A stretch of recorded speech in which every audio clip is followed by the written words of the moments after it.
కరీంనగర్ నుంచి హైదరాబాద్కు వెళ్తున్న ఎలక్ట్రిక్ బస్సు అగ్ని ప్రమాదానికి గురైంది. షార్ట్ సర్క్యూట్ కారణంగా మంటలు చెలరేగడంతో బస్సు దగ్ధమైంది. అయితే డ్రైవర్ అప్రమత్తతో ప్రయాణికులను దించేయడంతో పెను ప్రమాదం తప్పింది. స్థానికులు తెలిపిన వివరాల ప్రకారం కరీంనగర్ డిపోకు చెందిన ఎలక్ట్రికల్ బస్సు ఆదివారం ఉదయం 8 గంటలకు కరీంనగర్ నుంచి హైదరాబాద్కు 40 మంది ప్రయాణికులతో బయలుదేరింది. బస్సు ఆలుగునూరు దాటిన తర్వాత కాకతీయ కాలువ సమీపంలోకి రాగానే షార్ట్ సర్క్యూట్ జరిగి మంటలు చెలరేగాయి. ఇది గమనించి డ్రైవర్ ప్రశాంత్ అప్రమత్తమై బస్సును పక్కకు ఆపేశాడు. బస్సు డోర్తో పాటు ఎమర్జెన్సీ గేట్లను ఓపెన్ చేసి ప్రయాణికులను వెంటనే బస్సులో నుంచి బయటకు పంపించేస్తారు. ప్రయాణికులను సురక్షితంగా కిందకి దింపిన తర్వాత బస్సులోని అగ్నిమాపక పరికరాలను ఉపయోగించి మంటలు నార్పేందుకు ప్రయత్నించారు. కానీ అప్పటికే మంటలు ఉబ్బెత్తున ఎగిసిపడడంతో అదుపులోకి రాలేదు. దీంతో 5 నిమిషాల్లో బస్సు మొత్తానికి మంటలు వ్యాపించాయి. సమాచారం అందుకున్న అగ్నిమాపక సిబ్బంది ఘటనా స్థలానికి చేరుకుని మంటలు నార్పేసేందుకు ప్రయత్నిస్తున్నారు. అయితే ఈ ప్రమాదంలో ఎవరికీ ఏం జరగకపోవడంతో ప్రయాణికులు ఊపిరి పీల్చుకున్నారు.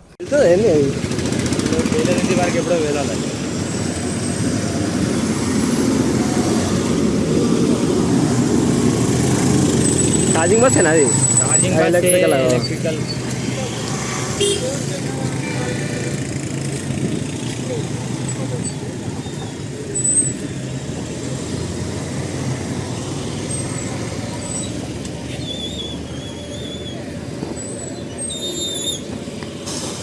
ఊరి వస్తాయి చదువు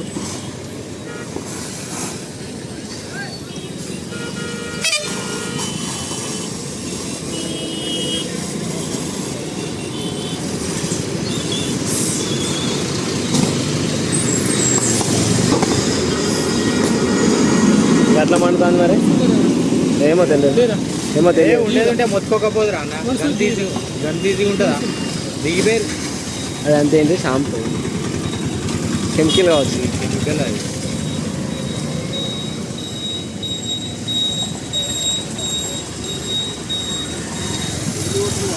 చిన్నగా మంటలు వేస్తున్న దిగిపోయినట్టున్నారా